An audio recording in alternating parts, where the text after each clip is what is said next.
I don't know. 2018 was a rough year for hip-hop. Like, let's be honest. We lost XXXTentacion, or whatever his name is, and Mac Miller, and a bunch of other guys I hadn't really heard of until then. But that's what this video is kind of about. Not that I just started listening to them afterwards, but if an artist dies, I'm not one to just magically gravitate towards listening to them. However, lots of people are. You know, Mac Miller's streams multiplied by 10 after he died. In less than 2 days after he died. 2 days. 48 hours. Less than 48 hours. His streams multiplied by 10. That's freaky. And I noticed of his fans, at least that I've seen on Facebook and Twitter, they're like, dude, here come all the fake Mac Miller fans. But is that really a bad thing? What makes them fake? You know, just because they weren't listening before? Even if that's not the case, take this into account. Death is a very fascinating thing to people, whether they know it or not, right? I think that would make sense. Like, it makes life all the more beautiful, all the more cultural, all the more chaotic. I feel like it drives a lot of us to live the lives that we do, especially the rather inspiring ones. A lot of internal fears are based around death in some ways, and I think that's because death is the unknown. We don't know what it's like to be dead. And once you lose someone, you're never gonna get them back. But if it's a musician, anyone of some sort of like cultural significance, or anyone in general, most likely, that's why if they die, they're immediately gonna get attention of so many people. So is it a bad thing that his music attracted more people after he died? I think it's more of a good thing than anything else. I mean, I'd rather keep him here with us,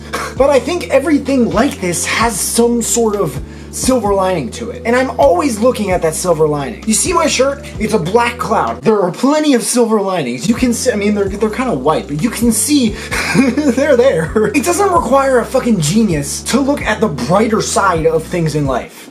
No matter what's going on in the world. It really fucking doesn't. I really believe that. If someone picks up his music all of a sudden and listens and realizes how good it is, maybe his music all of a sudden just breathes more life into them. Maybe it would have done that before he died. But you can't say that for sure, it's death. You don't know this shit, bruh.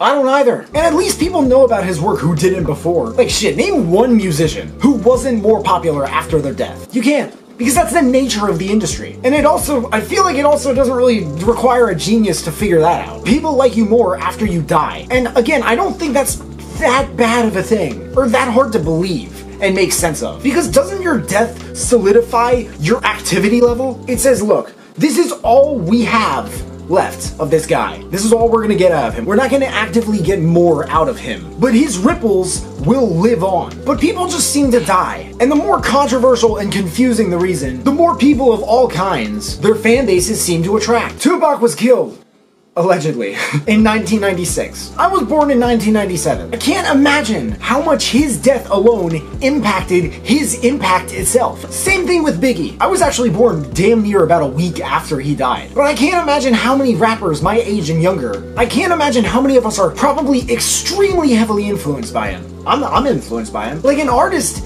dying in a way is the worst and best thing to happen to their career. Because it's just fucking unknown. Nobody knows what would have happened otherwise, because it's all in the past. And some artists my age or younger or older, they'll agree with this mindset of, it's unfair, the people only love you when you...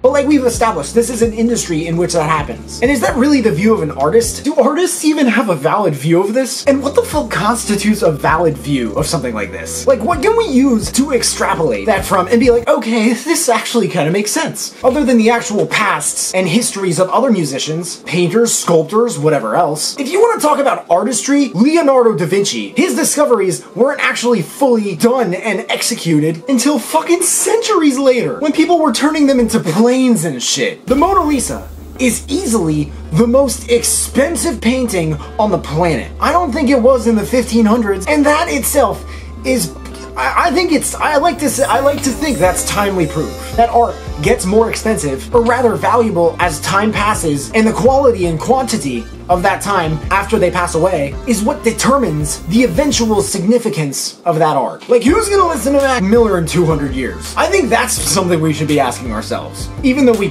kind of don't know. But I'm positive that some kid is listening to him today for the first time ever, and that kid is gonna memorize all the fucking words to all of his fucking songs, and that kid is gonna make a greater impact than he did. And that kid is gonna get asked in interviews, what got you into that shit? And he's gonna say, hey man, it was Mac Miller. If I never heard about him before he died, I probably never would have listened to his music. Like, you never know, this could happen. And what do you think Mac Miller would want? He was a spiritual guy, right?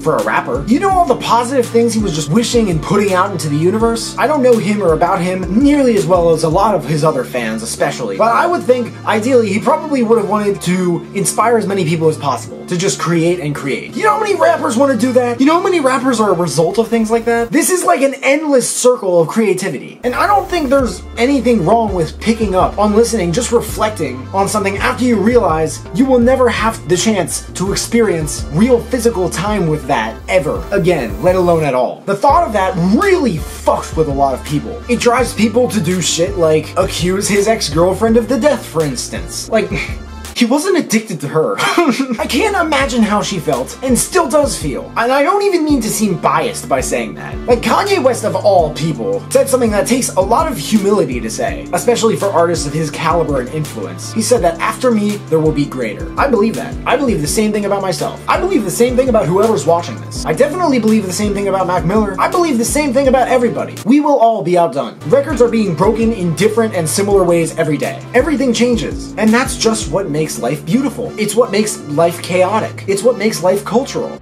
And it gives us more life in turn. Death is just part of life. And life is part of, I mean, I don't know if it's part of death, but that uncertainty is part of life. And in the memory of those who pass us, I think we should do what we and they probably would want. Ultimately, for us to move forward and continue to thrive as a collective civilization. If you guys have anything else you want me to talk about in future videos, let me know in the comments, and I'll give you a shout out if and when I use them. If you have any questions, please feel free to hit me up. There are links at the bottom of the description to all my social media. I made all the beats in this video. If you want to use them, you can find them at samuel.world. Make sure to leave a like if you like it, subscribe if you haven't already. If you could turn on that little bell to receive a notification every time I drop a new video, that would mean the world to me. Thank you guys so much for watching. You can find me everywhere, and I will see you then.